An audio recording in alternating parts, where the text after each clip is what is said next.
Friends, इस lesson में हम लोग एम्फेसिस के बारे में बात करने जा रहे हैं। एम्फेसिस दोस्तों एक बहुत ही इंपॉर्टेंट प्रिंसिपल ऑफ डिजाइन है। बेसिकली एम्फेसिस है क्या? दोस्तों, जब हम अपनी कॉम्पोजिशन में या अपने डिजाइन में कोई एक ऐसा एरिया क्रिएट कर लेते हैं या डिफाइन कर लेते हैं जिसकी तरफ व्यूअर की यानी कि देखने वाले की तमाम तर अटेंशन जो है वो डाइवर्ट हो रही हो, तो इसको हम कहते हैं कि हमने अपने डिजाइन में एम्फेसिस का प्रिंसिपल अप्लाई किया।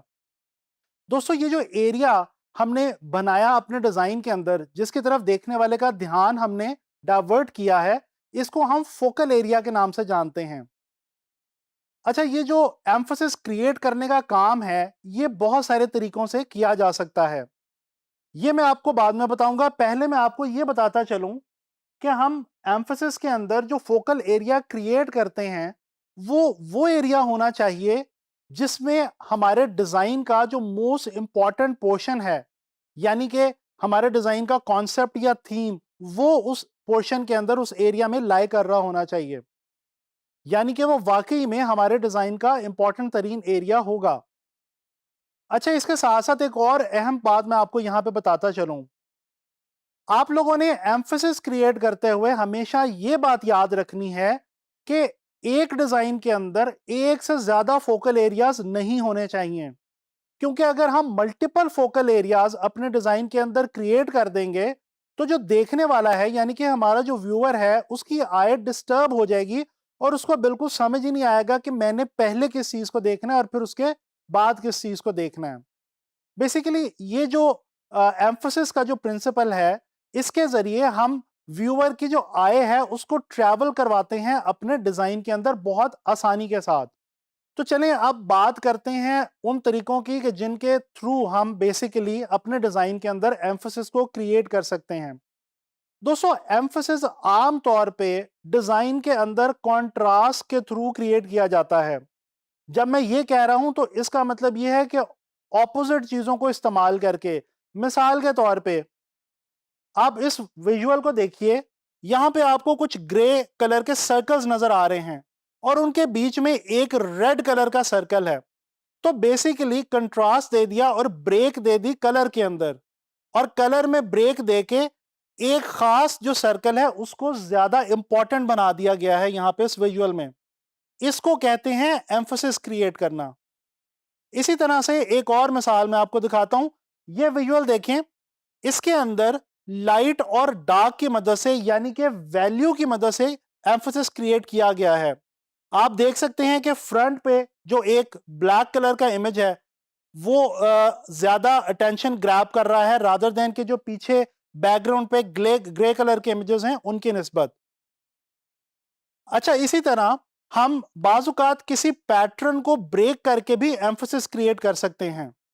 इसी विजुअल को देख लीजिए, यहां पे कुछ डिफरेंट आइकॉन्स हैं, इमोजीज हैं, जो कि ज्यादातर आपको जो नजर आ रहे हैं इस विजुअल में वो स्माइल के इमोजीज हैं, लेकिन बीच में एक सैडनेस का इमोजी दे दिया और उसका कलर भी चेंज कर दिया है।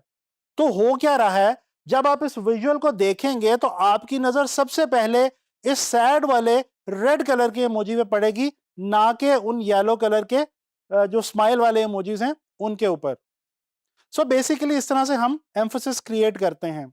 अच्छा, इसी तरह हम ऑब्जेक्ट्स के या अपने डिजाइन एलिमेंट्स के साइज को वेरी करके भी एम्फोसिस क्रिएट कर सकते हैं। जैसे आप ये देखें, इस विजुअल के अंदर आप देख सकते हैं कि यहाँ पे एक जो ऑब्जेक्ट है उसको बड़ा कर दिया गया है और इस तरह से उसकी तरफ ध्यान जो है वो बांट दिया गया है देखने वाले का।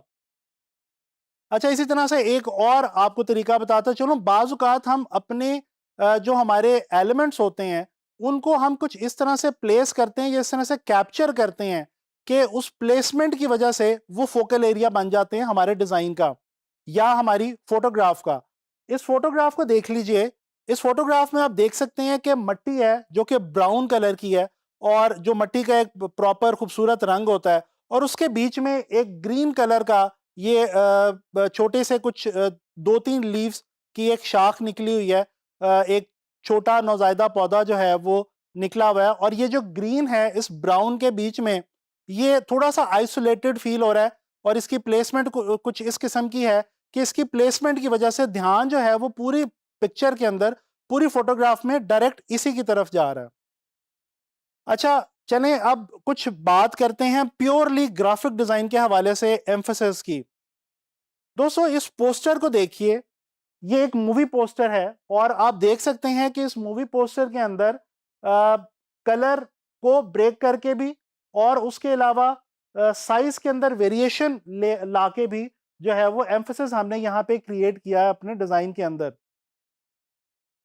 इसी तरह से ये एक और पोस्टर देखते हैं।